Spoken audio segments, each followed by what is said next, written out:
नमस्कार दोस्तों, आप देख रहे हैं आईकी इंस्पायर्ड 906 पर। आज की ये कहानी सिर्फ सुनने के लिए नहीं है, बल्कि ध्यान लगाकर महसूस करने के लिए है। क्योंकि ये कोई साधारण कथा नहीं, बल्कि गौतम बुद्ध के जीवन से जुड़ी वो सीख है जो अगर मन से सुनी जाए तो सचमुच जिंदगी बदल सकती है।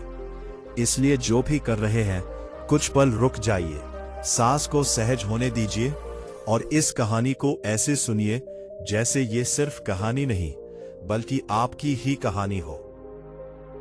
बहुत समय पहले कपिलवस्तु में एक राजकुमार था, सिद्धार्थ। उसके पास वो सब कुछ था जिसकी आज दुनिया लालसा करती है। महल, धन, सम्मान, सुख सुविधाएं, प्रेम, सुरक्षा। लेकिन इसके बावजूद उसके मन में एक ऐसा प्रश्न था जो उसे रातों को सोने नहीं देता था। वो प्रश्न ये नहीं था कि मुझे और क्या चाहिए, बल्कि ये था, जो मेरे पास है उससे भी मन शांत क्यों नहीं है। सिद्धार्थ दरबार में बैठता, पर मन कहीं और भटकता। नृत्य होता, संगीत होता, लेकिन उसके भीतर एक अजीब सी खाली जगह थी। लोग हंसते, पर उसे लगता जैसे सब कुछ ऊपर ऊपर है। वो देखता कि लोग सुख में भी डरते हैं, डर कि कहीं ये सुख छिन न जाए। तभी उसके मन में पहली बार ये विचार आया, अगर सुख के साथ डर जुड़ा है तो क्या वह सच में सुख है। एक दिन सिद्धार्थ महल से बाहर निकले। उन्होंने पहली बार वृद्धावस्था देखी, फिर बीमारी, फिर एक शव। ये तीन दृश्य किसी वज्र की तरह उनके मन पर गिरे। उन्होंने देखा कि जवान शरीर बूढ़ा हो जाता है, स्वस्थ शरीर बीमार पड़ जाता है और हर शरीर अंत में मिट्टी बन जाता है। उस क्षण उन्हें पहली बार स्पष्ट दिखा, जिस पर हम भरोसा करके जी रहे हैं वह सब बदलने वाला है। उस क्षण उन्हें पहली बार स्पष्ट दिखा, जिस पर हम भरोसा करके जी रहे हैं वह सब बदलने वाला है। उसी रात उनके भीतर एक मौन निर्णय जन्मा। ये कोई आवेग नहीं था, ये वर्षों से दबे प्रश्नों का परिणाम था। सिद्धार्थ ने राजमहल छोड़ा। लोग कहते हैं उन्होंने सब कुछ छोड़ दिया, लेकिन सच ये है कि उन्होंने सत्य को पाने के लिए असत्य का बोझ छोड़ा। ये निर्णय आसान नहीं था। मां का प्रेम, पत्नी का साथ, बच्चे की मुस्कान, सब कुछ उनके हृदय से जुड़ा था। फिर भी वे चले, क्योंकि उन्होंने समझ लिया था कि अगर आज वे अपने भीतर की आवाज को अनसुना करेंगे तो जीवन भर दूसरों की अपेक्षाओं में फंसे रहेंगे। वन में पहुंचकर सिद्धार्थ ने साधना शुरू की। उन्होंने सोचा, शायद कठोर तप से सत्य मिलेगा। कई दिन भूखे रहे, शरीर को कष्ट दिया। बाहर से देखने पर यह बहुत बड़ी मेहनत लगती थी, लेकिन एक दिन उन्होंने महसूस किया कि यह भी एक प्रकार की जिद है, सत्य को जबरदस्ती पाने की जिद। और जहां जिद होती है वहां शांति नहीं होती। यहीं से सिद्धार्थ ने जीवन का एक गहरा नियम समझा, जो चीज जबरदस्ती चाहिए वो कभी नहीं मिलती। उन्होंने कठोर तप छोड़ दिया और मध्यम मार्ग अपनाया। ये निर्णय भी उतना ही कठिन था, क्योंकि मन कहता था, अगर आसान नहीं तो क्या, चुना तो लक्ष्य दूर हो जाएगा। लेकिन बुद्धत्व की ओर पहला सच्चा कदम यही था, संतुलन। सिद्धार्थ ने ध्यान करना शुरू किया। हर दिन, हर रात बस बैठना, सांस को देखना, मन को देखना। कोई मंत्र नहीं, कोई दिखावा नहीं, सिर्फ जागरूकता। विचार आते जाते, कभी डर, कभी पछतावा, कभी भविष्य की चिंता। लेकिन वो भागते नहीं थे, वो बस देखते थे। यहीं से उनकी असली यात्रा शुरू हुई। उन्होंने देखा कि दुख बाहर से नहीं आता, वो मन की प्रतिक्रिया से पैदा होता है। वही परिस्थिति किसी को तोड़ देती है और किसी को मजबूत बना देती है। फर्क सिर्फ देखने के तरीके का है। एक रात पीपल के वृक्ष के नीचे बैठकर सिद्धार्थ ने संकल्प लिया, आज चाहे जो हो मैं उठूंगा नहीं। यह जिद नहीं थी, यह समर्पण था। उन्होंने जीवन से कोई मांग नहीं रखी। उन्होंने बस इतना कहा, जो है उसे वैसा ही देखने दो। रात गहरी होती गई। मन ने हर तरह के खेल खेले। पुराने डर, पुरानी इच्छाएं, पहचान का मोह सब सामने आए। लेकिन सिद्धार्थ स्थिर रहे। उन्होंने पहली बार जीवन में कुछ पाने की कोशिश नहीं की। उन्होंने छोड़ दिया। और तभी बिना किसी शोर के, बिना किसी चमत्कार के, भीतर एक स्पष्टता उतरी। उन्होंने देखा, दुख का कारण तृष्णा है और तृष्णा का अंत जागरूकता से होता है। यह ज्ञान किताबों से नहीं आया था, यह अनुभव से जन्मा था। उसी क्षण सिद्धार्थ बुद्ध बन गए, जागृत। यह जागरण किसी मंच पर नहीं हुआ, कोई ताली नहीं बजी, लेकिन यह इतिहास का सबसे शांत और सबसे गहरा परिवर्तन था।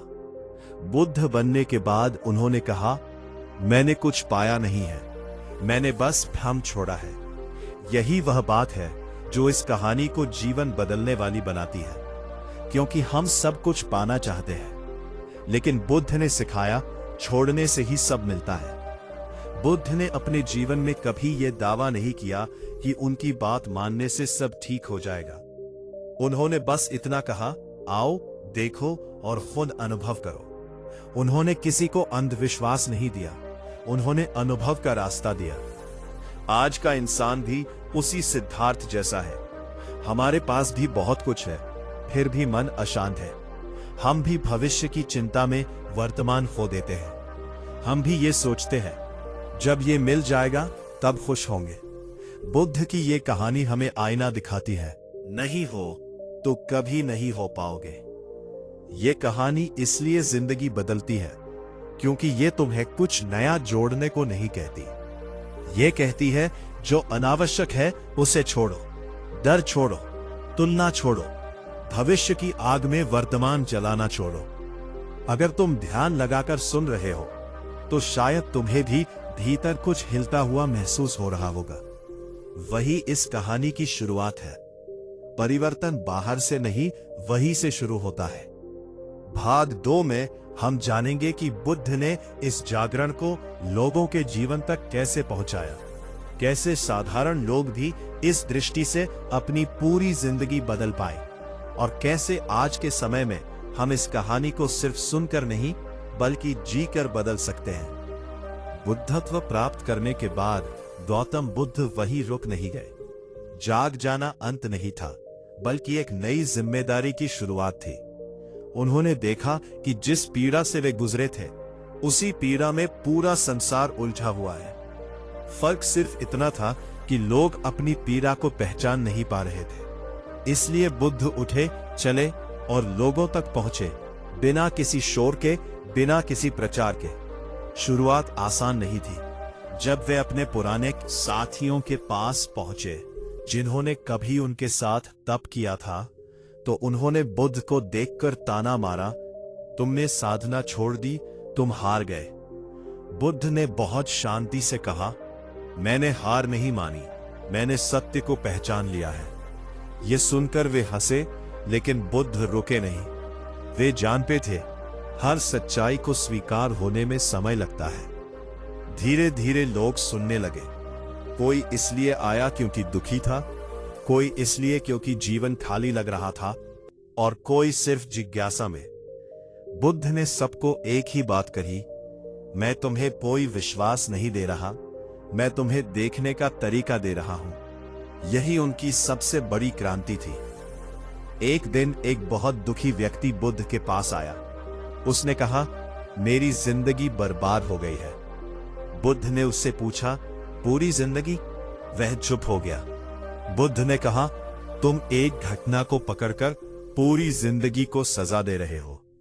यह सुनकर उस व्यक्ति को पहली बार एहसास हुआ कि वह दुख से नहीं, दुख की कहानी से पीड़ित है।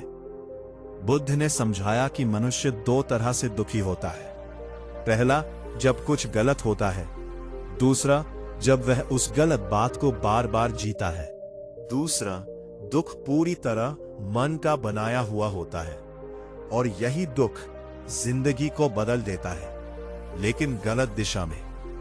एक और व्यक्ति आया जो बहुत गुस्से में रहता था। उसने कहा, लोग मुझे बहुत परेशान करते हैं। बुद्ध ने मुस्कुराकर कहा, अगर कोई तुम्हें गुस्सा दे सकता है तो इसका मतलब चाबी उसके पास है। ये बात सुनकर वो व्यक्ति असहज हो गया। बुद्ध ने आगे कहा, जो जाग गया है वो अपनी चाबी दूसरों को नहीं देता। धीरे धीरे लोगों को समझ आने लगा कि बुद्ध की शिक्षा किसी धर्म की नहीं, जागृति की है। उन्होंने कहा, मैं तुम्हें बेहतर इंसान नहीं बना रहा, मैं तुम्हें सचेत इंसान बना रहा हूं। और जब इंसान सचेत होता है तो बदलाव अपने आप आता है। एक राजा बुद्ध के पास आया। उसने कहा, मेरे पास सब कुछ है फिर भी डर है। बुद्ध ने पूछा, डर किस बात का? राजा बोला, सब कुछ खो देने का। बुद्ध ने शांत स्वर में कहा, जिस दिन तुमने ये मान लिया कि सब कुछ तुम्हारा नहीं है, उसी दिन डर चला जाएगा। राजा ने पहली बार समझा कि डर का कारण गरीबी नहीं, मालिकाना भाव है।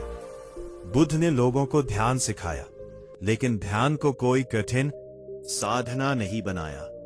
उन्होंने कहा, ध्यान का मतलब आंख बंद करना नहीं, ध्यान का मतलब जागना है। चलते समय चलने को देखो, खाते समय खाने को देखो, बोलते समय बोलने को देखो। यही साधारण अभ्यास धीरे धीरे असाधारण बदलाव लाता है। लोग पूछते थे, इससे क्या मिलेगा? बुद्ध कहते थे, जो अभी खोया है वही मिलेगा, शांति। और शांति कोई चीज नहीं है जो बाहर से आती है, ये तब प्रकट होती है जब भीतर का शोर कम हो जाता है। एक बार एक शिष्य ने पूछा, अगर सब कुछ बदलता रहता है तो भरोसा किस पर करें? बुद्ध ने उत्तर दिया, परिवर्तन पर। क्योंकि जो ये समझ लेता है कि सब कुछ बदल रहा है, वही जीवन के साथ बहना सीख लेता है। और जो बहना सीख लेता है वही संघर्ष से मुक्त होता है। बुद्ध की सबसे बड़ी शिक्षा यही थी कि जीवन को रोका नहीं जा सकता, उसे समझा जा सकता है। जो जीवन से लड़ता है वो थक जाता है, जो जीवन को देखता है वो सीख जाता है। आज अगर तुम ये कहानी सुन रहे हो और तुम्हारे भीतर कुछ शांत हो रहा है, कुछ स्पष्ट हो रहा है, तो यही इस कहानी की सफलता है। क्योंकि बुद्ध ने कभी ये नहीं चाहा कि लोग उन्हें पूजे थे कि लोग जागे। उन्होंने कहा था, मैं उंगली हूं, चांद नहीं। उंगली को मत पकड़ो, चांद को देखो। उनकी कहानी इसलिए जिंदगी बदल देती है क्योंकि ये तुम्हें बाहर नहीं, भीतर देखने को कहती है। अगर तुमने ये कहानी ध्यान लगाकर सुनी है तो अब कुछ करने की जरूरत नहीं। बस थोड़ा कम दौड़ो, थोड़ा ज्यादा देखो, थोड़ा कम पकड़ो, थोड़ा ज्यादा छोड़ो। और सबसे जरूरी, इस पल को टालो मत, क्योंकि जीवन बाद में नहीं बदलता, जीवन अभी बदलता है। यही गौतम बुद्ध की कहानी है। और अगर ये दिल तक पहुंची है तो समझ लो, जिंदगी बदलने की शुरुआत हो चुकी है।